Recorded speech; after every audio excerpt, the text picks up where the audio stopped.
Hey guys, in this video I'll show you how to fix audio delay on BandLab. Now the first thing I want you to do is come at the top left and click on these three horizontal lines.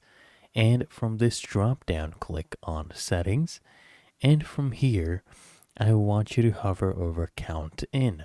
Okay, now basically if it is currently set to 2 bars, then you need to set it to 1 bar. And if it is set on 1 bar by default, I want you to set it to off.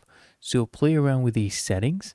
And while you're here as well, I want you to come back, click on those three horizontal lines, hover over tools, and then I want you to do a latency test. So come here and just start this test.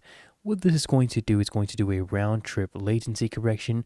So, if you're feeling like you're slightly behind the beat, this will correctly test the latency caused by your computer hardware.